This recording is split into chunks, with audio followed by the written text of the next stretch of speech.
Hello everybody, the Deformed Potato here. Hello. 5 Nights at Freddy's Fangames. There's the good, the great, the mildly concerning, and the ones made by awful people. Damn it, Chronicle, why? FNaF has been a huge part of my life for a long time.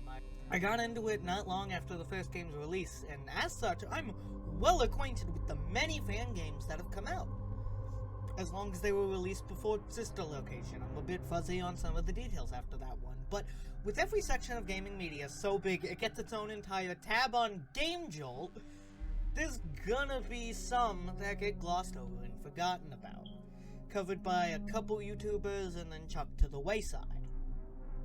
But as someone who kept up heavily with these games during this era, watching copious amounts of fan game material, there are quite a few fan games that stuck out in my mind that were forgotten. Semi-recently, I remembered a few of these fan games, and luckily, despite being massively forgotten, they were all surprisingly well archived on Game Jolt. Like, I was expecting to have to go on an internet scavenger hunt for some of these that, knowing my luck, would have probably ended in a virus bricking my laptop, but no, I never even had to go to the second page of Game Jolt results to find any of these, which was nice, but also odd considering no one talks about them anymore, and they're all, like, bordering on having been out for 6 or 7 years by this point. So, today, I've brought you all 4 FNaF fan games that I remember from way back in the day, but have been largely forgotten to time. I'll be going through them in descending order from least to most forgotten, going off my ultimately limited knowledge on how forgotten these games may actually be. I'll also attempt to look into the devs of these games to see if I can tell you what they may or may not be up to these days. But no more dilly-dallying. I've literally never used that word in my life. Why is that the one my brain picked? Let's get into these forgotten FNaF fan games. Starting us off, we have the only one that I'd frankly expect most of you to remember, given that it not only went on to have what are, from what I hear, some pretty decent sequels, but also stirred up a nice bit of controversy when it dropped. The Return to Freddy's, made by, Jesus, I'm gonna butcher this so bad, I'm sorry, Tyler Ahlstrom, and released in very early 2015, this is actually the second version of the original Return to Freddy's. You see, remember 15 seconds ago when I mentioned controversy? Yeah, well, this game had a bit of strange choices made in its initial release. Firstly, the original Candy the Cat renders were stolen wholesale and used in the game for a new character named Sugar the Cat. And also it was initially released under the title 5 Nights at Freddy's 3. This was before FNaF 3 actually released, and though it didn't claim to be official, a lot of people still mistook it for such, and eventually word got to Scott, who made Tyler rebrand the game, making this probably the only FNaF fan game that Scott Cawthon has ever had to copyright strike. A quick title swap and character removal later, and boom, we have the game we get now. So, what kind of game is The Return to Freddy's? Well, okay. Imagine if you took FNaF 1 and 2, shoved them in a blender, and then used poorly edited sprites flavored milk to make a smoothie out of the two blended up games. That's The Return to Freddy's. The original TRTF game is a clusterfuck of JPEGs, edits, and reused mechanics. The only original things in the game are the phone call recordings, and those are so low quality you can barely tell what the dude is saying half the time. This may just sound like me being rude, so let me just show you the game and explain the mechanics. Okay, so you're in the FNaF 1 location, except there's also the prize corner from FNaF 2. And you can use the flashlight from FNaF 2 and a couple cameras, even though it has literally no utility whatsoever. Don't worry about the prize corner, by the way, there's no music box. The puppet approaches your office with a lowered opacity for some reason, and when his face appears on all the monitors, which is admittedly a pretty neat effect, you wait for like 2 seconds and then just put on the Freddy mask. And if you're lucky, he actually leaves. Sometimes he just sticks around and you're fucked though, because the mask has a toxic meter. Oh, and the doors? Useless. You see how they're criminally erased through? Yeah, they're permanently shut. Yeah, they're permanently shut. You can't open them, and they don't keep anyone out at all. The door lights are also useless now. Why are the door buttons even there? Every enemy in the game just appears in your office, then you put on the mask and pray they leave fast enough for the toxic meter to not kill you. Oh, and you see the camera monitor and power meter? Useless! There is actually nothing to do in the cameras but look at the pre-existing renders and shittily made edits. And if you just never flip up the camera, you never need to worry about the power. So why even use it? Literally, this game is just put on your mask simulator. Still a better gameplay loop than FNAF 3 though. Oh, and also, you know how we had to remove sugar because the renders were used without permission? Yeah, well, he also used that Fazboggle Withered BB edit that everyone has seen 2 jagillion billion times as an enemy, and that's still in the final release. That may mean it was used with permission, but given this game's track record, I'd be less surprised if it turned out Fazboggle just stopped giving a shit about people using their renders. Oh, and the lore, an important piece of Fangames that try to ground themselves in the main franchise's universe? Absolute nonsense. You have shitty FNAF 2 in between night cutscenes, but they don't do anything other than, I guess, introduce Lockjaw? Who I think is important in the subsequent games? I don't actually know much about the Return to Freddy's past this game, but either way, I could not glean an ounce of info about what was going on in this game's story past that. Overall, past its mildly interesting controversy story, the game is just plain boring. It's just a mishmash of mechanics where only one of them does anything, and even that was managed to be fucked up somehow. But what happened to Tyler Ahlstrom after this? Well, he went on to make 3 more TRTF games, attempted a few remasters of the first game that eventually turned into what would have been TRTF 5, before that was ultimately scrapped in the long run.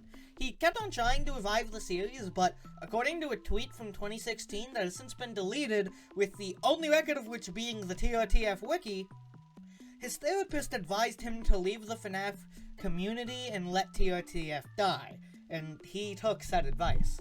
I wish I could tell you more past that, but the dude really has nothing out there. The TRTF wiki barely has anything on him, and the only online profiles I could find that looked even vaguely active, one of which may not have been a parody account, and the other was the Twitter for his studio, Kriya Studios, which went bankrupt in 2020. I've also seen claims here and there, mostly on Reddit, that he was abusive and hid a file in TRTF1 named Fuck Emil Mako after he had to remove the candy model. But honestly, it's all just a clusterfuck, and I couldn't really find any sources for anything. But yeah, final statement, The Return to Freddy's is a boring, poorly made game, and while I recognize it for what the later games could become, yeah, this one just kinda sucks. 2 out of 10, there's really no reason to play this game. Hey, so, just quick little addendum at the end of this segment. I'm making this while editing, but, so, while gathering all the, screenshots for all that stuff, I noticed a line on the wiki that I guess I just fucking missed when doing the research for the actual script. And that line in question states that Tyler Ahlstrom is gender fluid and prefers to go by female pronouns. But of course, because I didn't see that, I've spent this entire segment referring to her by male pronouns. So yeah, that was my bad. Sorry. I apologize, Miss Ahlstrom.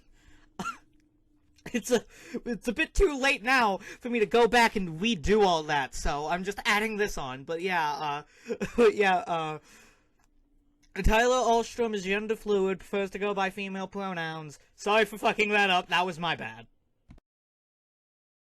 God, that got negative really fast. Okay, let's talk about something a lot more positive. Five Nights at Freddy's Fredbear. Spurred on by the belief that this one teaser for FNAF 3 was of Fredbear and not Springtrap, because none of us knew who Springtrap was at that time, Five Nights at Freddy's Fredbear, which for the sake of brevity I'll just call Fredbears from now on, was made by Kido the Man and Epic Surfing Vids, and released in very early 2015, around the same time as TRTF. It places you in the shoes of Mike Schmidt, who after turning 44, decides to return to the FNAF 1 location, finding that it not only still has power, but that there's still an animatronic in it too. What the fuck Fredbear is even doing there, I have no idea, but it's still cool, shut up. From there, your task is simple. Keep Fredbear out of your office. How do you do that? You keep the power running by generating it on the monitor, and whenever Fredbear makes it to a door, you shine the light on him until he leaves. It's also very easy to know when he gets there, because suddenly the camera monitor glitches out and just fucking shows you the office. You can also know when he leaves, because although you don't actually see his sprite disappear until you turn the light off and back on, you can also hear the static noises the camera makes when he moves. Fredbear's AI is also really weird. He moves slowly at first, but in the later nights he becomes just about as erratic as Springtrap does. But that comes with the strange quirk that sometimes he'll come to a door, and then before you can even get to the light to turn it on, he just leaves. He doesn't come in and kill you, he just leaves. It's one of the strangest behaviors I've ever seen in a FNAF fan game before, and the only explanation I can think of is that it's maybe some glitch with the movement timer moving too quickly, or maybe a missing or misplaced movement flag, but regardless, it is very strange. Combine that with the very glaringly obvious tell, the easy way to keep power up, and the very simple way to fend him off, and you have a very easy game on your hands. It's not even remotely difficult. You just charge the power, and when he shows up, you either shine the light, or he just leaves before you even need to. His erratic movement does keep you on your toes a little, especially when he's at one side, and then is suddenly at the door on the opposite side of the building from where he just was, but it's really not difficult to handle at all. Still a better gameplay loop than FNAF 3 though. As for where the devs are, Epic Surfing Vids, after making the game, returned to making tons of FNAF edits that you probably saw and didn't know were him before disappearing at the start of 2017. He made a brief 2-day return on Twitter in 2019 before promptly disappearing again and not coming back this time. As for Kido the Man, well, that story is a bit more interesting. I couldn't find much on them initially, but after a bit, I actually found their email address through their game jolt, and after sending them an email, not expecting anything back, they responded. After the game, Kido ended up getting really into 3D modeling, but then entered a high-end school and quit work on the stuff. And now, they're in college taking computer science with a minor in statistics. They acknowledge that probably isn't the story anyone's expecting, but given that we're currently 1 for 3 on people who not only ended up well, but also just that I actually found a decent amount of things on, I'm pretty stoked. Fredbear's has always stuck out in my head among the many other FNAF fan games due to the aesthetic of it all, so not only getting to talk to one of the devs, but learn they're doing so well 7 years after the game came out was a really nice boost for my day. But overall, I give Five Nights at Freddy's Fredbear a solid 7 out of 10. It's nothing overly spectacular, but it does just enough that I can find the experience decently enjoyable. Though, I can certainly see why it seems to be forgotten by most who played it. If you've ever got some time to kill and you're in the mood for an easy play, maybe consider giving this one a check. It's a must, I'd consider it a must play just on the visuals alone. Alright. Moving on to the next game, and this one's pretty interesting. Five Golden Nights at Freddy's. Developed by Kunoleo and released in late March of 2015, this game places you in a pizzeria with Golden Freddy and Springtrap. You must use the massive monitor showing off animatronic locations to know when to throw your mask on and to know when to throw your mask on and off, while also having to juggle clicking on other characters who show up, like Mimi and the puppet, in order to fend them off. It's honestly a surprisingly tense experience, especially since you just hold the spacebar to put the mask on, which you wouldn't think would help the vibe, but somehow it just does. That does give leeway to an annoying bug, though. Now, full disclosure, the keyboard on my laptop isn't exactly the highest quality one in the world, so this could just be a me problem. But I encountered a glitch a couple times where the mask would repeatedly reset to putting on animation, which meant I would suddenly have the mask off, which meant I died. There were also a couple times where way too many people stacked up at once for me to properly defend myself, and a couple times where I really shouldn't have died. Still a better gameplay loop than FNaF 3 though. I really do love the concept though. A game where you don't use cameras, but rather can just see how close they are to you, and you need to use that to flip your mask on at the right times, and just the view of the animatronic running past in front of your face, Springtrap even constantly staring you down as he passes, is just such a cool thing, and it's a shame not a lot of other fan games, to my knowledge, tried a similar concept. Overall, it's a decent game, but could definitely use a bit of polish in some places. As for the Death of Canoleo, they made a sequel to 5 Golden Nights at Freddy's, but have also moved on to a lot of newer projects. They're still developing games. They are currently working on a platformer about a little shadowy guy. They made a one-night remake of the OG 5 Golden Nights at Freddy's game with original characters as a small minigame thing for a bigger project. Oh, and they literally released a third 5 Golden Nights at Freddy's game not even a month ago. Yeah, talk about fucking timing. They've also got a YouTube channel where they do Let's Plays, and they're also, a SoundCloud rapper? In my stupid old car, I was driving my car and my car broke down. I got out of my car and I looked at my car, nothing wrong with my car, and a guy showed up with a knife in his hand like a kid in Iran. Yeah. It's not bad, don't get me wrong, it's just really not my kind of genre. But yeah, 5 Golden Nights at Freddy's gets a solid 6 out of 10. I feel weird ranking this lower than Fredbear's because it's a far more complex game, but I just honestly enjoy Fredbear's more. There's really not much else I can say on that. Either way, definitely consider giving this one a shot, especially since there were 3 games, one of which came out not even a month ago. I still cannot get over that. Like, what are the fucking odds? And on to our final game of the video. 5 Nights at Toy Freddy's. Developed by Rickster Games. This is just FNaF 1, but with a mask. Like, actually, just a mask, a toxic meter, and no doors. Well, hey, the download I found had all of the games in the series in one file. So let's try the remaster. That's sure to be good, but this is the same game. There's one different graphic and that's it. Well, okay, let's try the actual sequel. This is still the same game. What? Where are Toy Freddy's eyes? Okay, let's try the third game. Whoa, this is actually different. Why is Phantom Freddy here? Well, this is certainly one of the games of all time. Alright, let's try One Night at Green Toy Freddy. This is just a Game Maker file.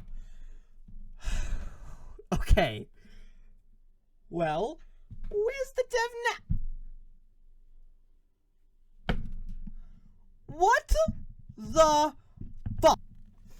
Okay, I initially planned on ending the video on that gag, but I need to mention this.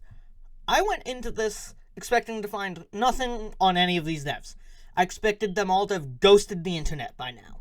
And my first couple people simply made that belief even more firm. So to learn that one of them was still deving, and had released a sequel to the game I was covering, and it wasn't even released a month ago, that one of them had made one of the biggest fan games of all time, and one of them went on to major in computer science. It sort of made me step back and re-examine a few things. here were people who'd made games for the FNaF fandoms. Here were people who'd made games for the FNaF fandom.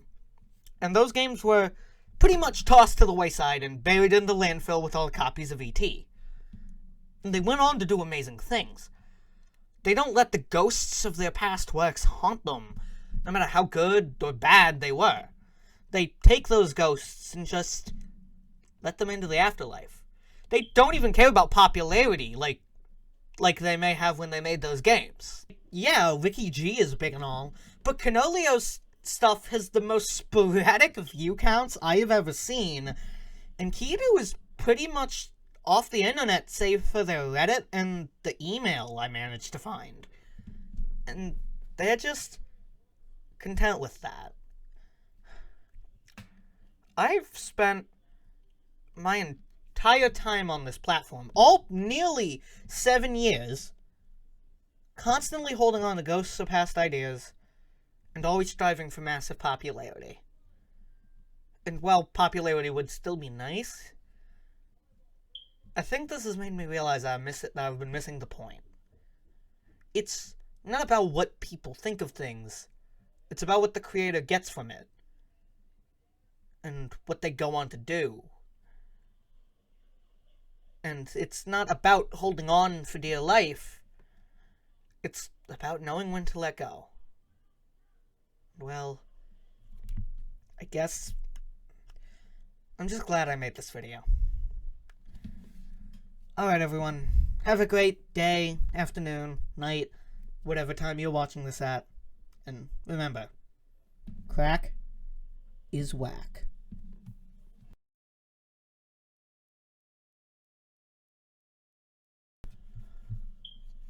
Jesus Christ.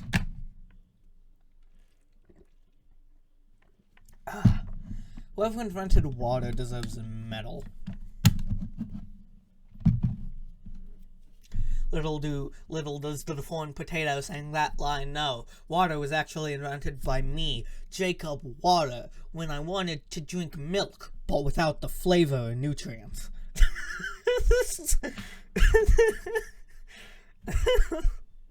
God. The game places you in a pizzeria with Golden Freddy and Springtrap, where, without the use of cameras, you must use the massive monitor showing animatronic locations to know when to throw your mask on and off, while also having to juggle clicking on other characters who show up, like Phantom BB and the puppet, in order to fend them off. That was phrased really weirdly. I'm gonna do that line again. As for the dev, Kunoleo, they made a sequel to FNaF. That's gonna be a bitch to pronounce. As for the dev, Kunoleo, they made a sequel to FNaF, but have also moved on to... As for the dev, Kunoleo, they made a sequel to 5 Golden Nights at Freddy's,